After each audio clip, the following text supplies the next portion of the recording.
speak with two of those economists now. Sean Langcake from BIS Oxford Economics joins us, as well as Adelaide Timbrell, a senior economist at ANZ.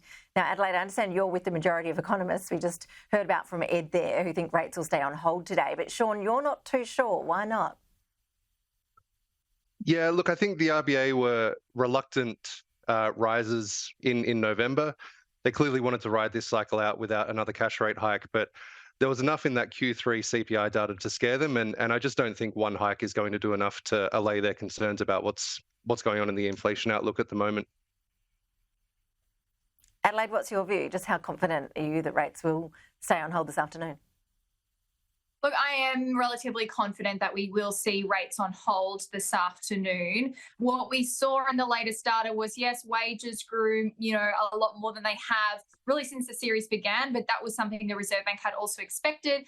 The CPI latest data in the month was a little lower than expected, although didn't fully capture the homegrown inflation that we know the Reserve Bank and Michelle Bullock are more concerned about.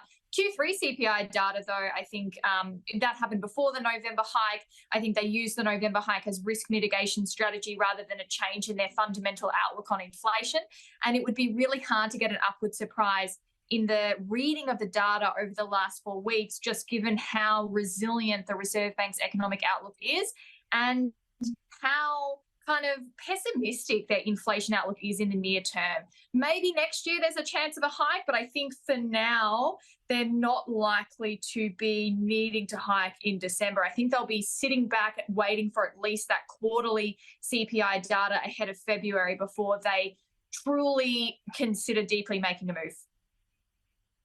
So, Sean, looking at next year, a lot of mortgage holders will be hoping that that is the year we start seeing and talking about rates being cut. In terms of your expectation as to what the outlook is there, when do you think that may start happening? Because we know inflation has just been so stubbornly high. Yeah, look, unfortunately, I think the next move is up, and if it's not today, it's going to be in February. There's just clearly too much of a breadth of inflation in the basket at the moment. In the Q3 print, we had over 50% of the basket running at an annualized pace of over 5%. So while we do have a disinflation going on the goods side of the basket, there's really not enough of a relief on the services side to get the RBA comfortable with the outlook. The more hiking they do now, that means rates can come down sooner, but I agree with what Ed was saying there. It's not likely to be until the very, very end of 2024, hopefully when inflation is returning to the target range, although that would be above the RBA's forecast schedule. But yeah, I think we're looking at very late 24, even early 25. And your outlook on that front, Adelaide? Look, I broadly agree. I think late 2024 is the most likely outcome, and that's the ANZ research call for the start of rate cuts. What I would say is usually in these situations, the Reserve Bank hikes a little and then cuts a lot. We've had a structural decrease in interest rates over the last 3 decades, and I think it's going to be a reverse this time. I think they've hiked quite a lot, 425 basis points so far, and they'll only be cutting a little. That 1.5% cash rate we got used to in the years leading up to COVID is probably no more unless something really bad happens in the economy. What we have now is an economy that's really resilient, a labour market that is really strong, and a group of people within Australia that are actually still spending enough that businesses still feel quite comfortable passing on their costs rather than absorbing them into profit margins. What that does mean is that if there is a Reserve Bank move over the next 6 months, it will be a hike. But I think what's more likely is that we'll see a very long hold and then a very shallow easing cycle from late 2024. If the Fed move in Q3 2024, that'll give us a little bit more leeway on the exchange rate channel as well.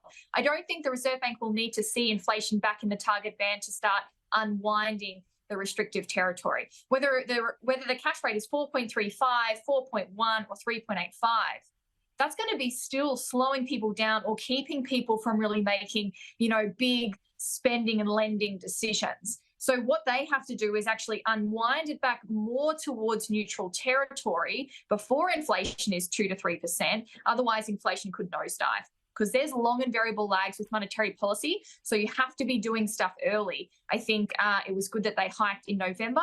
And if they decide they need to hike again, that'll come from surprises in the data They've been very clear that it's data dependent at this stage, and we think the central case is a very long hold and then a very slow easing cycle.